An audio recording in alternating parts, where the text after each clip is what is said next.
இல்லைங்க. இப்போ நம்ம புதுசா வந்துட்டு, இப்போ ஒரு முடிவு எடுத்தாங்க, மாத்துனாங்க அப்படிங்கிறது அவங்கள பத்தி பேசுறது வேற.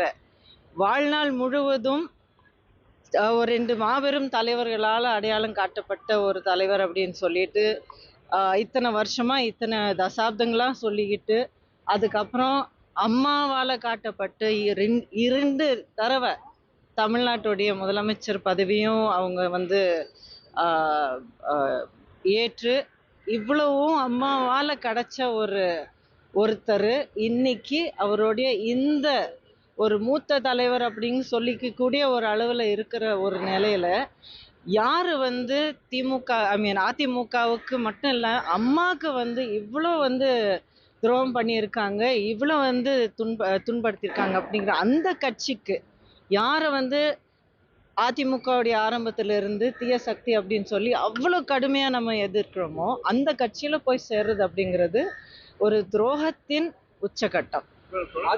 அவகாசவாதத்தின் உச்சகட்டம். என்னங்க? மகிழ்ச்சி யாருக்கு ஏற்படுத்துதுங்க? அவருக்கு ஏற்படுத்துது அப்படின்னு சொல்லியிருக்காரு. அவருடைய மகன் ரவீந்திரநாத்தும் போய் இணைஞ்சிருக்காங்க. தொடர்ந்து வந்து இந்த அதிமுக வந்து அழிவு பாதையில கொண்டு போறதா வந்து அவர் குற்றம் சாட்டியிருக்காரு. எப்படி பாக்குறீங்க? எடப்பாடி பழனிசாமி வந்து இருங்க, எதுவா இருந்தாலும் இப்போ என்னுடைய வீடு, என்னுடைய தாயோட வீட்டை வந்து என்ன நடந்தாலும் சரி, வெளியில இருந்து என்ன தாக்குதலா இருந்தாலும் சரி, உள்ளுக்குள்ள என்ன பிரச்சனைகள் இருந்தாலும் சரி, என்னுடைய தாயை வந்து உண்மையிலேயே நான் ஒரு தாயா நான் நினைச்சு, என்னுடைய வாழ்க்கையும், என்னுடைய அடையாளம் எல்லாமே இவங்களால தான் எனக்கு கிடைச்சிருக்கு அப்படின்னு சொல்லி உண்மையான ஒரு உணர்வு இருக்கிறவங்க யாரா இருந்தாலும், வீட்டுக்குள்ள இருந்து குடும்பத்தோட ஒண்ணாக இருந்து, உள்ளுக்குள்ள என்ன பிரச்சனைகள் வந்து தீர்த்து வைக்கிறதுக்கு அத்தனை முயற்சி எடுக்கணுமோ, ஒரு உண்மையான கட்சிக்காரர், உண்மையான குடும்பத்துக்கு சேர்ந்தவங்க அப்படிதான் நடந்துப்பாங்க. இது தவிர நான் வேற எதுவுமே சொல்ல விரும்பல. ஏன்னா அப்படி செயல்பட்டவர் தான் அண்ணன் எடப்பாடியார். பல்வேறு தலைவர்கள் இது போல வந்து வெளியே போறதுக்கு இல்லைங்க, கண்டிப்பா இல்லைங்க.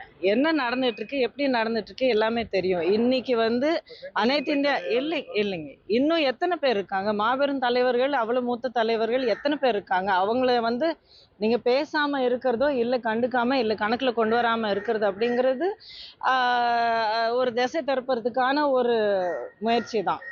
பேச்சோடைய ஒரு திசை திருப்புறதுக்கான ஒரு முயற்சி தான். எத்தனை பேர் மூத்த தலைவர்கள், எத்தனை பேர் அனைத்து இந்திய அண்ணா திராவிட முன்னேற்றத்து கழகத்தில் இருந்து வழி நடத்தி அவ்வளோ பலமான ஒரு கட்சியை ஒவ்வொரு ஊர்லேயும், ஒவ்வொரு வீட்டிலையும், ஒவ்வொரு குடும்பத்திலையும் இறங்கி இருக்கிற ஒரு கட்சியை, அந்த டிஎன்ஏல ரத்தத்தில் ஓடிட்டு இருக்கிற கட்சியில் தமிழ் மண்ணிலேயே பதிவாக இருக்கிற கட்சியை வந்து ஒருத்தர் 2 பேர் போனதுனால கட்சி வந்து சதறி போகிறதுக்கான ஒரு வாய்ப்பே இல்லை.